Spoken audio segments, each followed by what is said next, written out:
Okay, the Nefesh Hachaim, Shaar Bet, Perek Gimel, with this very wonderful concept. Let me just repeat it quickly. And the concept is that that a bracha, the real pshat in a bracha is the word bracha, what a bracha is, how a bracha works. The real pshat is, maybe somebody just tell them to talk a little lower. I'll lose my concentration.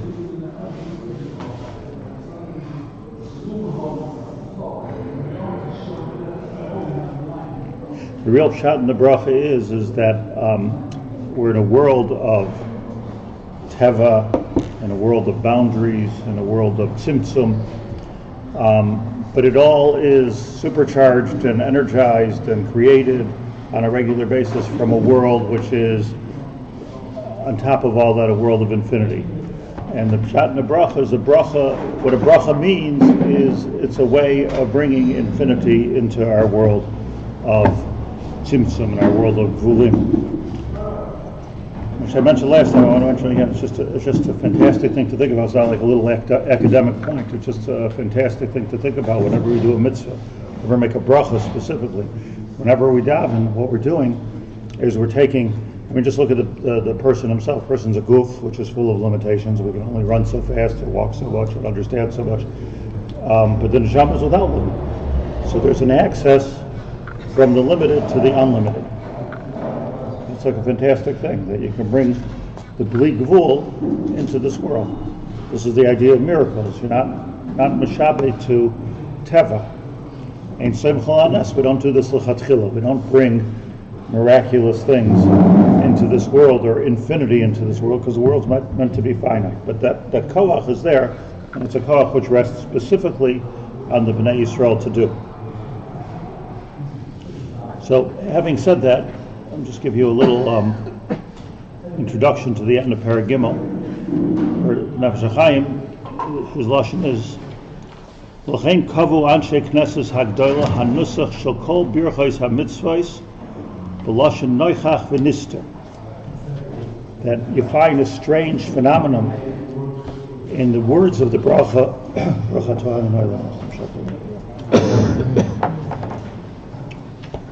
The nusach of the bracha itself is mixed up grammatically, because let's take a bracha. Baruch atah Hashem, let's say your wife is lighting Neir Shabbos.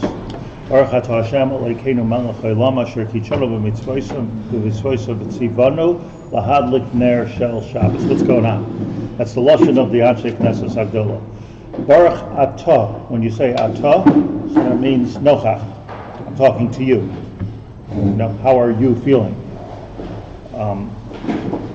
If you go to the end of the bracha, asher kitshanu b'mitzvosav v'tzivanu, it's lashon nister. It's already moved into third person, or in this case, God. Asher kitshanu, that He sanctifies us. Well, we're just talking directly to Him. So if you're talking to Him, so you say, Baruch atah Hashem, that you made us holy. Asher kidashtanu, which we say once in a while, but usually is Asher kitshanu b'mitzvosav v'tzivanu. He is mekadosh us. So you're lashon nister. So the question is a grammatical question. Why don't you usually you stick in one sentence to one system? So either the system is lashon nochach, either I'm talking to you in lashon nochach, or people speak to rabbanim in third person, and they always get all confused. That's what confuses me anyway. Like, how is he feeling now? Yeah, still strange. But okay. To Hashem you say Baruch atah Hashem. But then you move into a lashon nister. So this is the question of the Nefesh Hachaim. L'chein kavu anshe knesses hagdola nusach shel kol birchos hamitzvos lashon noichach v'nister. Even I don't know why Stafka says Birchos HaMitzvos, because it's true also, Baruch atah Hashem Elokeinu melech haolam shehakol niyeh bidvaro. It could have been shehakol niyeh bidvarcha. Should have been bidvarcha. Shehakol niyeh bidvarcha. So there's a stira from the reish of the bracha to the seif of the bracha. But by Berachas HaMitzvahs it's more bolate, because by Berachas HaMitzvah Asher Kidshanu b'mitzvosa b'tzivanu Lashon Noichach v'Nister.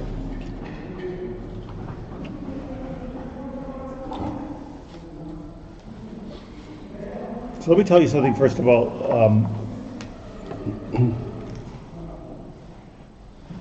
The Mekubalim speak about the fact that when you make a bracha, you're moving from the world of Asiya to the world of Atzilus. This is very Asiya. I have some water here. I'm in the world of Lamaisa. Baruch Atah Hashem Elokeinu Melech Haolam. So the Mekubalim learn that you start off with Baruch Atah Hashem, that's in the world of Asiya, which is counterintuitive. In the world of Asiya, we talk HaKadosh Baruch Hu b'lashon noichach. It's counterintuitive. I think you have to get all the way up there to do that. Baruch Atah Hashem, Elokeinu Melech Haolam is already talking about moving out from in front of me into a next world. So the Mekubalim speak about that as the worlds of Yitzira and Bria. Shakol Ni'eh B'Dvarei is already Atzilus. It's already standing in front of Hashem. Very similar concept to what the Nefesh Hachaim is bringing. So you're working, you're kind of like when you make a bracha, you're starting here and you're moving in front of you. Now, you remember what we said, let's address the part of it that's counterintuitive. Remember we said that some places it says, one place it says, Hashem said to Moshe Rabbeinu, Lo yirani ha'adam chai. There's no way to see, right, me, my face. Hareini nas k'vaytcha, no. You won't see my face. Esmanai lo yiro, I'll show you my achorai. So we see there's no Pnei Hashem. At the end of the Chumash it says that Moshe Rabbeinu, who was like Moshe Rabbeinu, there was a Navi that spoke to Hashem, Pel Peh, Ponim El Ponim. So it was Ponim El Ponim, so why does he say Lo Yirani Odam Achai? It's a steer and two psukim. And we explained that it's not a kasha, that there must be some type of a better mathematical formation for this than I can give it, but I don't know anything about mathematics. But in other words, there's different phases here of HaKadosh Baruch Hu. So in the phase of the world of Asiya, the phase that we live in, it's Baruch Atah Hashem, you're face to face with HaKadosh Baruch Hu. But once you walk out of that phase and you're into a different place, so so like a step away is a step closer. Because as long as you're within this world, you're containing your whole avodah within this world, so then we have a direct relationship with HaKadosh Baruch Hu, and that was there where Moshe Rabbeinu spoke to HaKadosh Baruch Hu, Ponim El Ponim. But the minute that Moshe Rabbeinu is standing on Har Sinai in the highest of the high, and it's there he wants to relate, he's talking about relating to HaKadosh Baruch Hu at a whole different level. I want to see what you really are, Lo Yirani Odam V'chai. So the Atah that we can see is as much as the HaKadosh Baruch Hu reveals, we can be Atah, which is a full revelation. But it's a revelation on a smaller dimension than the revelation on a larger dimension. Does this make sense to anybody? I mean, the logic of it. So what it means is that if one is resolved, as Moshe Rabbeinu, I guess, have to become resolved to the fact that this is my glass ceiling here. This is as far as I'm going to get in talking to HaKadosh Baruch Hu. Bayubin, Lo Yirani Odam V'chai, Bayubin. How far can I go in talking to HaKadosh Baruch Hu? I could be Mamash Kedeged Hashem. But Masai Avoy Ve'eroya Pnei Elikim, right? Moshe Rabbeinu was always yearning to get through that and speak on a higher level to HaKadosh Baruch Hu, which Lo Yirani Odam V'chai. So there's the Pnei Hashem, there's the Pnei Hashem. There's Kilu, two Pnei Hashem. Once you say two, it becomes like a whole red herring, but it's not. There's different manifestations of seeing the actual thing. Different levels, like if you know a person. You can know a person 100% on one level, professionally, but it doesn't mean you know them intimately on a different level. So there's different levels where you raise the bar as to what the Atah is. So in the case of this in different languages all for saying the same thing, as far as we're concerned. But the lashon usually in the Nefesh Hachaim is where he talks about Atzmusa Yisbarach. We can't begin to see or to understand Atzmusa Yisbarach. Atzmusa Yisbarach. We live in our world. let's say you'll expand our world to Mars and Jupiter and the solar system, and okay, who knows, maybe there's a million other worlds. We don't know. We know about Asiya, Yetzira, Bria, Atzilus. What's past that? Infinity. Who knows? Nobody knows. Nobody can pretend to know. We have, any Gilui we have, even the biggest Mekubalim, only know what's going on within this reshet. The difference is that the Mekubalim could open up the hood a little bit and take a look within the reshet. But to go further than that nobody can do. So the bracha that we're talking about is we're walking from the nister, from the nigla where we can connect with HaKadosh Baruch Hu, all the way up to where we can't, and that's where we say Asher Kichanu b'mitzoyis, it's coming from a completely higher place. Hashem said that he was megal himself to the Elvis b'chalom, and in Moshe he's contrasting that with Moshe Panim. What's how do we understand that contrast? So the chalom is weaker, I should say, even in the world of the four ilamas that we're talking about. Mm-hmm. You still have to interpret it. Whereas if you go higher, that's only after one leaves this world. One can get into a whole different olam ha'emes, as it's called. So in the bracha, ba'olam, he said it's worlds. So shouldn't it be in the world?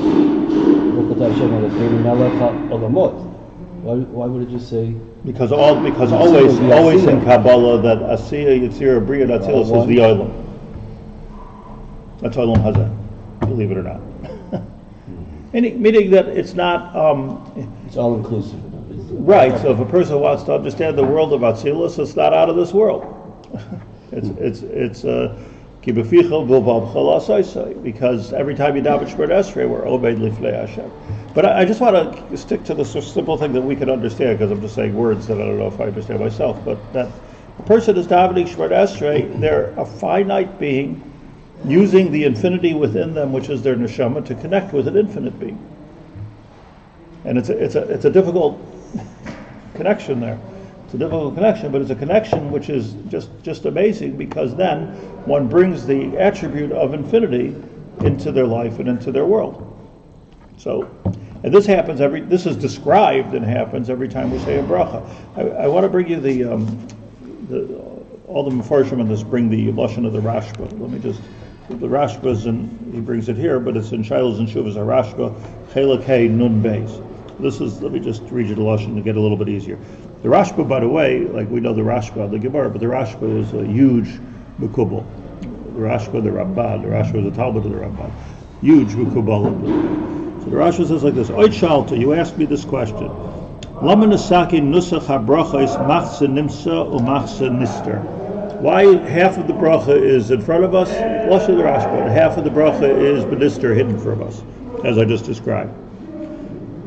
Says the Rashba as follows: Tshuva.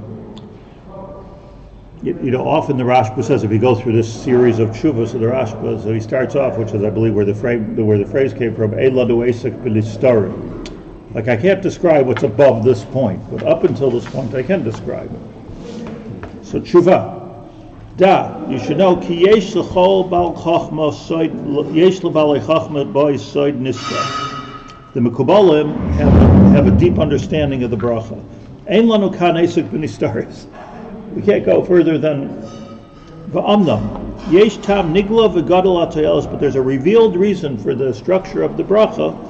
Hatoyelos b'mashatiknu nusach habrachos came.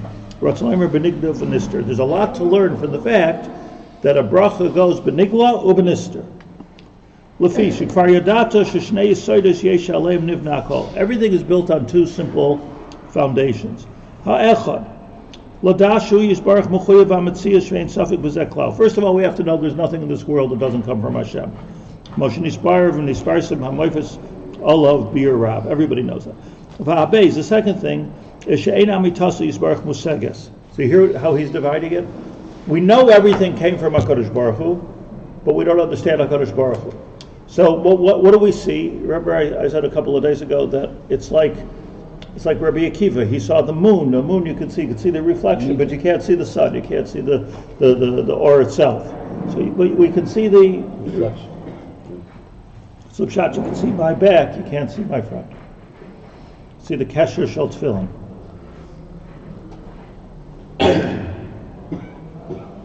You see, I only mentioned half of this on Thursday. Moshe Rabbeinu saw the kesher shel tefillin of HaKadosh Baruch Hu. And I said that the kesher shel tefillin connects the head to the body. It's right there on the connector. It has to be exactly on the connector, otherwise you're not yotze in mitzvah shaloi bim koima. Got to watch that. Kesher shel tefillin. Everybody's always careful over here. It has to be over here also, which is the bottom of the skull, right before the beginning of the spine, the top three of the spine. Everybody have it? we need a chiropractor here to show it to us exactly. But that's what it is. It's the bottom. That's where the kesher has to be. When we talk about when we talk about that spot, what we're really talking about is taking the part of our bodies biologically, which is stored in our head, and connecting it to the bodies which are taking instructions from our head, like the central, the brain, for instance, the front cortex, the back, the whole thing is the makor of what's going on in our body. So, like if a person has a problem with a certain, God forbid, a certain part of their brain, all of a sudden they can't move their hand, right? So that's have a hard time walking. So the connection, you see, the problem is that this is, by the way, the side of shchita and malika and all the different things that we do before we eat something. It's this disconnect from the top to the bottom. It's not just a way of killing a bird. It's a disconnect of the neshama. We're letting the neshama go, and we're separating, taking the goof. This wasn't just a way of eating chicken. This was an avodah in the Beis Hamikdash. Malika, which the Kohen did, was this separation. Using the neshama with a bird? There's an aspect of neshama. It's not the same neshama as neshama Yisrael. So nefesh. You get the separation. Over here with the kesher shel tefillin, we're not separated, we're connected. So the kesher shel tefillin starts with the kesher, then you have your ritzuas coming down your body, which is very, very important because it's connecting. See, if you're a Chabadnik, they go all the way down to your knees because they want to connect more and more and more. But the idea is, that's the svar of the Rav Shulchan Aruch. But the idea is that here we're making a connection. Moshe Rabbeinu was able to see the kesher shel tefillin of HaKadosh Baruch Hu, so it means to say that he couldn't see beyond the connection. He couldn't see the Pnei Hashem, but he could see at least this toggle spout, this exact place over here where the goof, Kaviyachol, or the Gashmius of the world connects to HaKadosh Baruch Hu. Okay? So this is as far as you can see, which is where man can go. Man can go. That's not bad. Not bad at all. It's I mean, halavai, but apparently everybody, not just Moshe, everybody could do this. So this is where we're going when we daven Shemona Esrei. It's not just a visual; it's something so interesting. In other words, we don't know who understands the working of the brain and the word Hashem. This is Atzmusa Yisbarach. Atzmusa Yisbarach beyond our comprehension, beyond our even need to try to comprehend it. But what happens from there on is already something where you can see exactly what's going on in the brain, sort of working backwards. This is also the place of the spheros, because the spheros, you see, if you take the mashal of the spheros, 7 spheros and 3 spheros. So the 7 spheros are always in the shape of a goof, and the 3 spheros are called keser. This is the keser. So when you have what are the spheres of the keser? This is the chachma, bina, das, or keser chachma bina, depending on who you ask. The reason why there's a confusion about that is because nobody knows anything about the keser. But it's all about chachma, keser, chachma, bina. See, the Baal HaTanya turned it into chachma, bina, das, chabad, because das is the understandable part of the keser. So what you're talking about is zelam alav, zelam batav, zelam bazeh. So he spoke about das. So das, if you think about it, at least the Balatanya explains, that das is really this toggle place that what I'm trying to do here, Rabbi say, is get us to focus right. This is like a medical school, just to focus exactly on this spot of the Kesher Shel Tefillin. That's exactly the spot that we're learning about today, where Gashmias touches Ruchnias. Is that the luz? That's where the luz is. And it's eternal because it's Chatzi Lachem, Chatzi Lashem.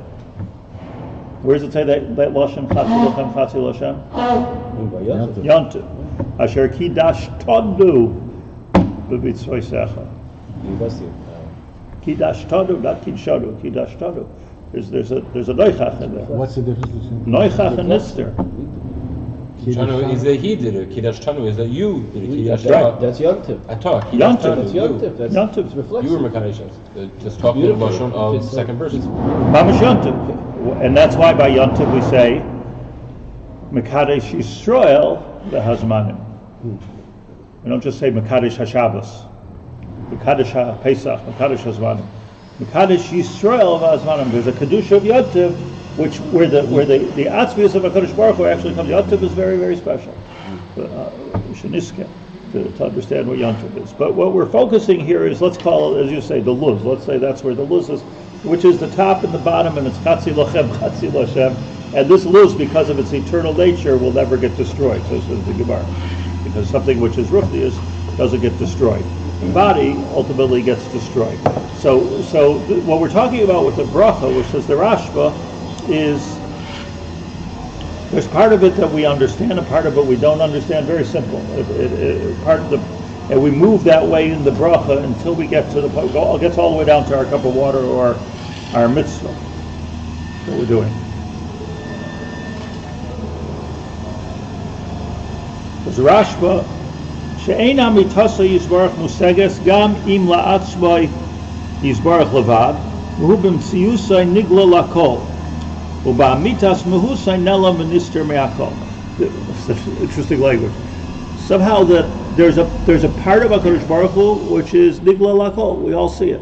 Not only will we see tables and chairs and people, but we all see spheres. We could all see in this world. Think a little bit more esoterically. We could all see Chesed of Hashem. We could all see Gevurah of Hashem. We could all see Netzach and Hoid and Yisoid Malchus. Those things we can see. Those are things that if you open up your eyes, you can see. Keser nobody sees. What's the Chachma of HaKadosh Baruch Hu in the Susis? Who knows? Why was there a Holocaust? Who knows? Anybody who tries to explain any kind of tragedy like that in history is just being stupid. There's nothing. Unless you're an atheist. If you're an atheist, you can explain anything. But if you're a Ma'avid in HaKadosh Baruch Hu, you can't explain it because this is coming from a place of nister. This is coming. Who knows? Who knows? Something which is beyond our understanding. Like we have to be humble ourselves to beyond. I quoted Rabbi Nachman that who would worship a God that I understand. Who wants to worship something I understand? That's not just worshiping. It doesn't stop me from worshiping. It doesn't stop me from believing. This motivates me because it means that I'm dealing with something which is literally supernatural. It seems like an indictment on Haber. Why? What did I say wrong? That's where they focus their... And das. Right, and they leave it. No, they leave alone the Kesser. But everybody, whatever language you want to use, the Gra, everybody's hanging out in the Makom Kesher Shel Tefillin because that's where the Gemara says this is where Moshe Rabbeinu reached. Means that's where a human being can reach. The Makom Kesher, the Davar HaMakasher Ben HaRosh LaHaguf. So it says the Rashba that on the one hand, Mitziyusai, we have to understand everything comes from HaKadosh Baruch Hu. Everything has its energy from HaKadosh Baruch Hu. We see that. To understand Mehusai, Nelam v'nister me'akol. U'kedei likvoya shtei hapinoi sa'elu b'nafshei seinu. We have to constantly, says the Rashba, we have to constantly keep in mind that there's two things which are in a way contradictory. We have to keep in mind that which we understand and that which we don't understand. So you make Meya Brachos B'chol Yom to remind us that there's part of all this that we get and part of it we just don't get. That's the kavanah of a bracha. Baruch atah, says the Rashba, ki medaber mishu nimsa mevorsim, like I'm sitting here and talking to you face to face. Baruch atah. Ad shemedaber my panim b'panim, says the Torah at the end, that Moshe Rabbeinu spoke HaKadosh Baruch Hu panim b'panim. In the lower spheres of Kadesh, like tishtabish hamachshava, now tishtabish hamachshava shu yisbarach nimsa timtziyah shar nimsayim. So now I made God human. Baruch atah Hashem. We immediately remind ourselves the Yeshachas be'metziusam tziyusam kavu asher kitshanu. So we get to asher kitshanu. Likvaya b'nafshe seinu sha'af al pishu nimsa meforsam mahus metziusai nelam b'nister she'ef sheledaber boirak b'nister baruch hu. Right. Nigla and nister. Again, going from Asiya to Atzilus, and then it goes beyond. We say Avanira, distance is the Nira, the infinite. No.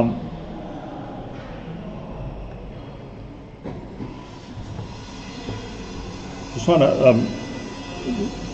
to do a little bit of a, and again, this will help us understand because people, the Nefesh Hachaim is too easy to read fast. So I'm trying to stop that, the bad habit. The Derech Hashem, the Ramchal, this is in Chelek Gimel Perek Sheni, also speaks about the nusach of the Bracha.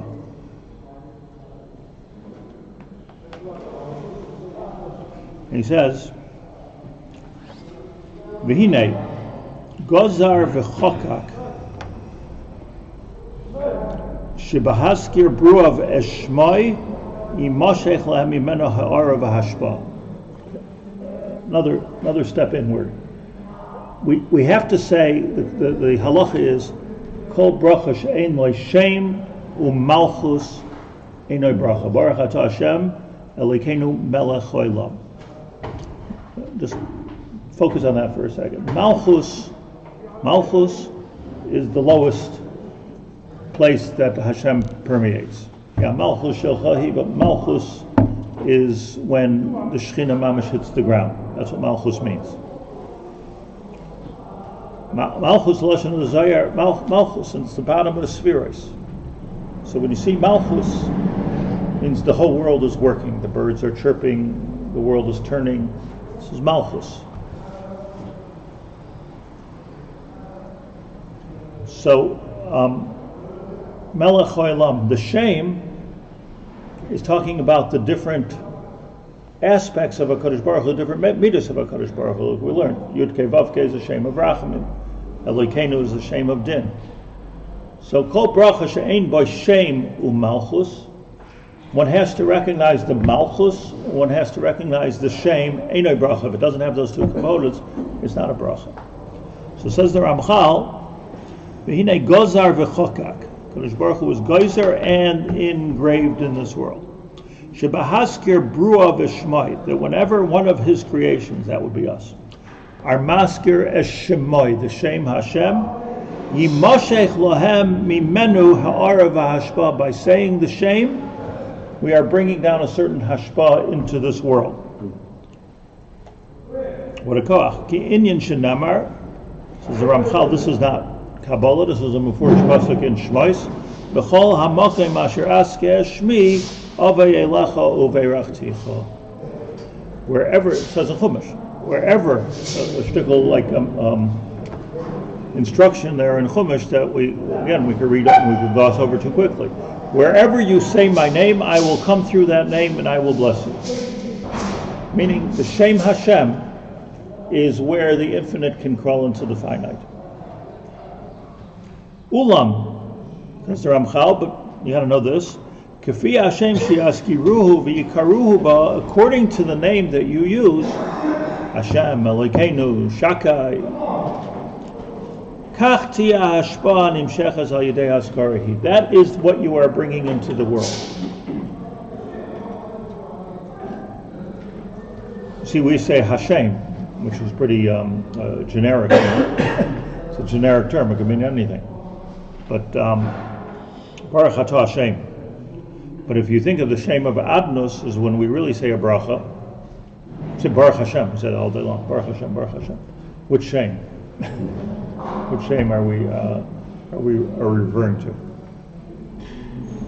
So it's interesting. The Sephardim like to say Todah La'el. So they're Megalatos, which Shem we're talking about. Shem Kel. He's the strong one. Mi kamoicha ba'elim Hashem. Kel melech ne'eman. So he says that according to the name he used, Kachti Ashba Nimshechas Al Yidei Haskara Hi Perush. This is the pshat. Ki Ashba Shetimashech Tiyeh Mimin Oisa Ashba Shal Soder Nisyachas Lo Yisbarach Shmai Hashem Ahu. We're mentioning the name. We're invoking the Shem Hashem. That's the right word. We're invoking the Shem Hashem. We're unlocking something. With that Shem Hashem Elokeinu, we're invoking something. Now you think, well, according to this, never say the Shem Elokim. Hashem Elokeinu, Hashem Elokeinu Emes. Don't say Elokeinu. Why? Because the answer is you need some din in this world. Without din, there's no gvul. It's a good thing. It's not just that there wouldn't be gravity and the water would start going up instead of going down. But there would be complete chaos. If there wasn't din, there would be a complete chaos. That when there leis din v'leis dayan, if we live not just in government and the world, there would be complete chaos. But in nature, there would be complete chaos if there was no din. It'd be terrible. You never know when you're going to get flooded or when, there's din. No? We know you can live 100 meters away from the shore in Tiberia and you're okay. There's dinim, laws of nature. So you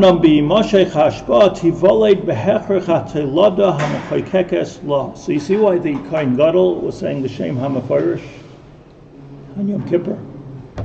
He was saying a Shem which is bringing a whole different type of hashba into the Bnei Yisrael. See, because Yom Kippur is different. Yom Kippur is the only time where we get this kind of a glimpse, which it goes a little bit above the Kesher Shel Tefillin. And that's why I explained this a few days ago, that on Yom Kippur there's such a thing as, we all invite the sinners to daven with us. Right? What do we want sinners there? We want them there. Because at this point, in Yom Kippur, you're crawling into a place which is just a little bit above the Kesher Shel Tefillin, and there's no difference between sinners and not sinners. In that place, everything's echad. There's no difference between toiv and ra. So when we can, the Shem HaMefarish that the Kohen Gadol says on Yom Kippur is from that oitzer, from that makam, which is completely connected.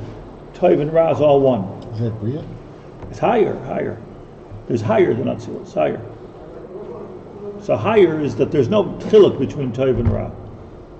These are a little bit complicated concepts, but you look like, I think, well, no, right? Can I handle it?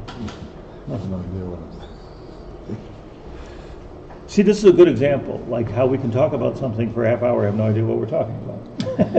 So the answer is that on one level we understand it perfectly, and on another level we have no idea what we're talking about. So that's okay. That's Baruch Atah Hashem.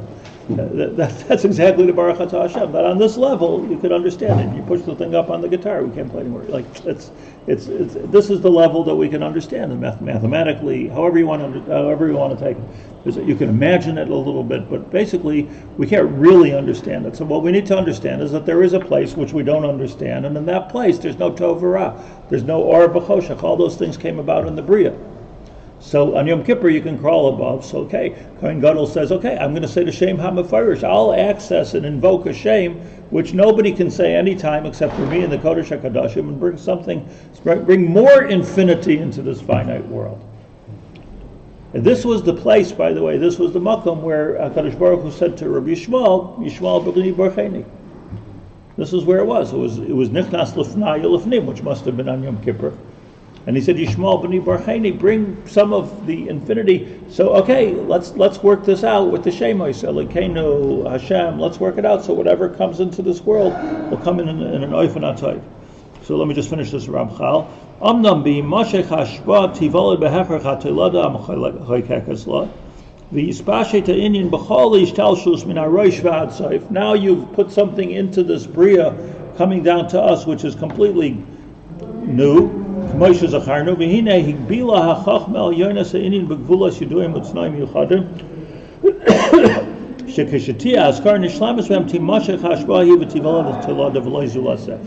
again, as far as our brains go, all we can understand is that which has come out from it. We can't understand it. So again, let's just review and then we'll get into the Nefesh Hachaim on Thursday. Well, what we're talking about here is what happens when we make a bracha. So until today, we learned that Bechlalios, and Bechlalios is that we're able to reach the infinity and turn it into a finite world. The more infinity we have in our world, the better our world is. And you can we don't need to levitate, but we can rely. We have miracles every day. The world is working in the pratim of the bracha. The pratim of the bracha. So this is what we have from the Rashba and the Derech Hashem. The pratim of the bracha is, we're starting off our bracha liftoff, going through different stratosphere, I forgot already how it goes. We're going through 4 different worlds. So in the beginning of the bracha, we're clear, Baruch Atah Hashem. We feel like we know everything. And then when we get higher, we don't really understand. So the closer we get, the further we become, because what's happening is that our seichel is left behind. So how much can we understand when you get, as long as you're in the world of Asiya, we can manage. And we can say, Baruch Atah Hashem. I see it, I know you. Right. Da lifnei mi ata oimed. You can daven Shema Esrei and know before whom you stand. But once I get up to a place where it's it's over my head, so I don't understand, but that's okay, because you don't have to daven with your rosh, you daven with your lave. Nothing wrong. We move into the unlimited part, but the closer I get, ironically, that's why it says counterintuitive, the more you don't know. According to our understanding of Baruch, how do we now understand the phrase Baruch Atah? It's not an attribution saying you're blessed. So how should we translate it? The Atah is here in the world of Gashmias, and then Hashem Elokeinu Melech Olam, we're hooking it up with our bracha to worlds which are beyond the world. So what's the type of the 2 words? That the source of energy, Bracha. The source of energy is Atah, and Elokeinu Melech Olam Asher Kisham Mitzvah Savitzibam. The source of energy reaches the Atah and then into our lives. You see a lot of times people say about themselves, not from whatever, people say about themselves, about other people, like, I'm a spiritual person, spiritual person.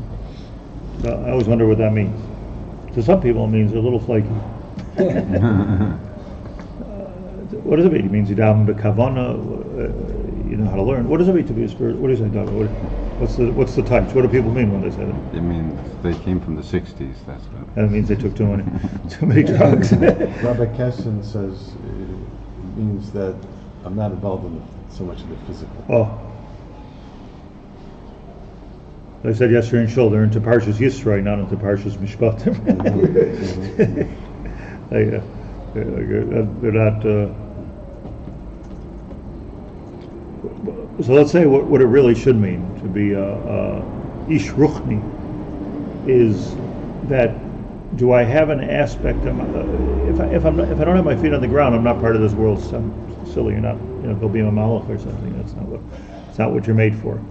But do I have my feet on the ground? But do I invite into my life an aspect of infinity, of eternal HaKadosh Baruch Hu? That's what being spiritual means.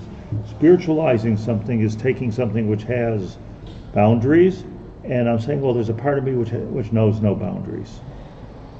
Not that I could run so fast or I could think so much, no. But in terms of my life, my life can operate on a spiritual level. That's what a bracha is. A person who says a bracha b'kavan is a spiritual person. You're bringing the world of infinity into your finite world. And by the way, when you do that, you don't only experience miracles, but you become like a whole different. That's what a tzaddik is. Tzaddik yisoid olam. I keep on repeating the same thing, that in order to be a tzaddik in the gadol, you have to be normal. That's like the first prerequisite. If a person is like, well, that's good, that's a nice thing, but they're not there yet. They got the top, they didn't get the bottom. The whole idea of a tzaddik is all that spirituality permeates everything that I am down to the ground, so my normal is holy. You make the kalim to take in the auras. So sometimes you go out of your kalim. So going out of your kalim, it means that you lost it. But if you can hold everything in a kli, so here is a bracha, is my cup of infinity. I can have a keli full of bli gvul. Only Jews can do this, and that's what a bracha is. So the Baruch Atah Hashem Elokeinu Melech Haolam, I'm taking something which is benister, so far benister, and I'm bringing it all the way into this world, and I'm drinking that water. Bracha, I'm drinking the water, and that's the kavanah of a bracha. Every time we make a bracha, do it 100 times a day with kavanah. See, it's kedai to stop. I must teach myself to do this more also. The bracha is more important than the drinking of the water, probably, because if you could just stop for a couple of seconds and think. See, let me just before I go home, to tell you something about these kavanas that I learned, which made me feel better. So I'll make you feel better also. Like kavanas. There's very deep kavanas to making a bracha. So, what's a person to do? Take 10 minutes to make a bracha before you have a cup of coffee. It's hard to do. Better to make a bracha.